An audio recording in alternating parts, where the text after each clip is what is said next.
Hello and welcome back to my channel. If you know me personally, you know that I'm a huge nerd. I really am. I love being organized. I love planning everything out. People always come to me for advice on like, how do you stay on top of your game, or how do you stay organized? How do you keep to your deadlines? And I know a lot of us have started school. It's been a month since I've started uni, and I've been back to uni, and honestly, every time I start school, I always have to go through this whole plan of how to get my life together. In this video, I'm going to be sharing with you 5 tips on how to keep organized in your uni life.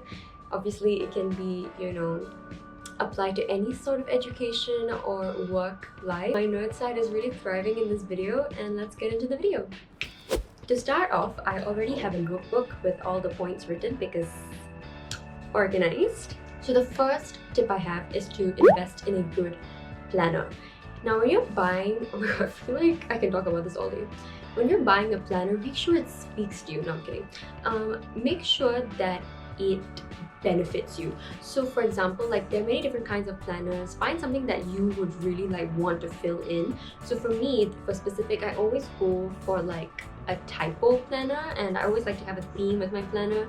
2020 was supposed to be the year that I traveled the world, but that didn't happen, and that's okay. But so I always get a planner with a monthly schedule. So let me show you something that's a bit empty.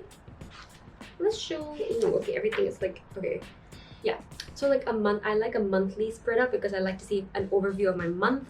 I don't even use a digital planner. I don't use my Apple Calendar, I don't use Google Calendar, anything. I always carry this around with me, and any plans with my friends, family, whatever, I always put it in here in my monthly spread. So this is always something that is very key to me when looking out for a planner. Some people don't like it. Some people prefer the really long daily spreads because maybe their to-do lists are really long, and that means probably thicker planners. So think about the size that you want.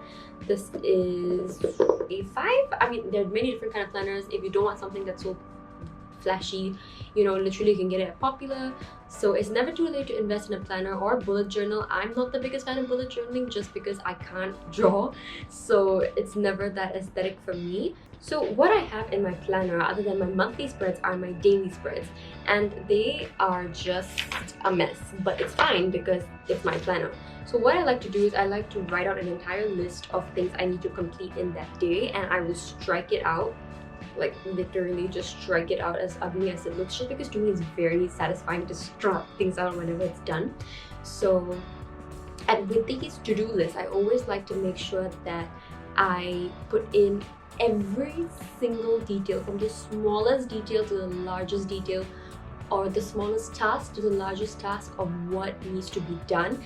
Honestly, this is because for the small tasks, you always tend to put it off and be like, it's so small, I'll do it later. For example, I wrote exercise, even things like that I want to incorporate into my routine. I will literally write it down and strike it off once it's done because it's just too satisfying. And it makes sure that you start off and you actually finish those tasks that you have been putting off. So that is something that you should really do. And also for my to-do list, I like to separate them into categories. So there's academic, there is co-curricular, personal. So for example, academic obviously would be anything to do with school. I have to complete some readings, I have to do an assignment. Then my co-curricular is things to do with my MC club. I'm the publicity head for my MC club, and planning out the posts, thinking of how to engage followers. And then my personal would be maybe this YouTube, if I want, or my podcast, planning my podcast, inviting guests on. So I like to have them in categories because also I guess right now my academic things are the most important, so I kind of put that on the left and make sure I finish that first before I go into any other thing that I need to do. Also for planning, one thing I always do is put in my academic deadlines, and I always highlight them in a certain color and write them in a certain pen.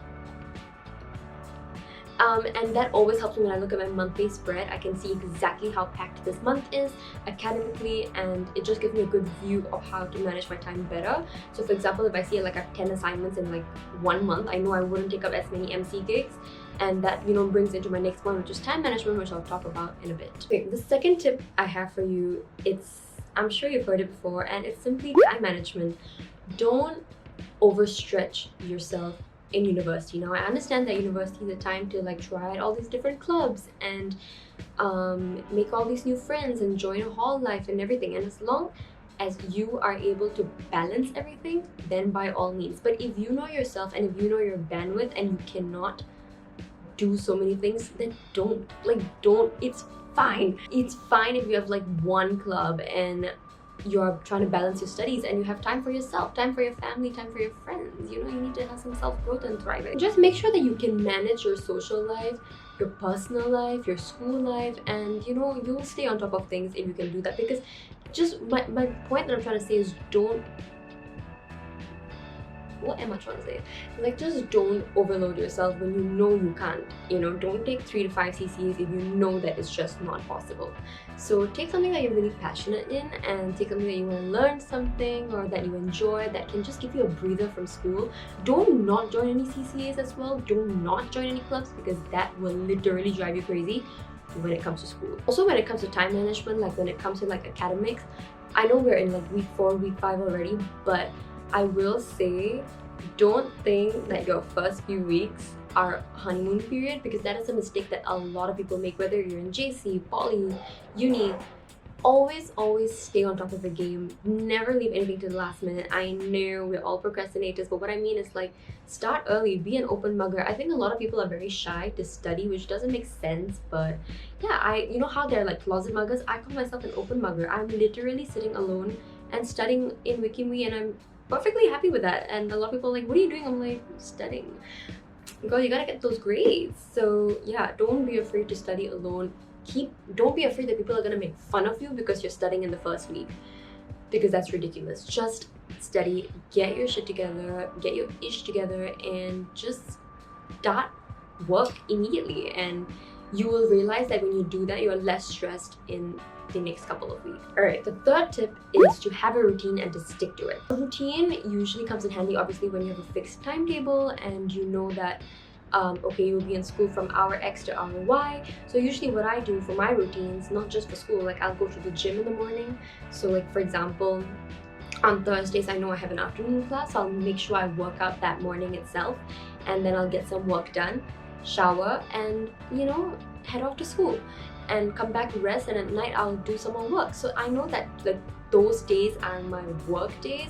Maybe a certain day of the week are my rest days, and then a certain day of the week are hustle days, you know. So just try and have an established routine where it's pretty similar every week. I understand obviously it's very hard to stick to a routine, but if you have to like nitty-gritty things down, whether it's exercise, whether it's having a healthy lunch, whether it's going on a walk, taking your dog for a walk, and those things help you really like understand that this is the way to go. It's a healthy lifestyle and I want to do it. And also, like with your whole timetable and everything, like other things you can establish in a routine are your food items. You know, what do you want to eat for that week? It helps you take out the dilemma of like, oh my god, what am I gonna eat at Kofu and shit. Like, just think about it in advance and know like, okay, this day is my chicken rice day. And I don't know, it just makes it a lot easier. Unnecessary stress is thrown out the window. What are you gonna wear? So like, even things like that honestly is so, I know it's so stupid, but you know, dress well and it just puts you in a good mood. So you know, for example, like I know Thursday are my shorts days, so I'll wear a cute top with shorts and a hoodie. And it just, I don't know, having some sort of structure even to the nitty-gritty of my clothing and sneakers, that really helps me put me in a good mood and know that I have everything in line, I'm not too overwhelmed.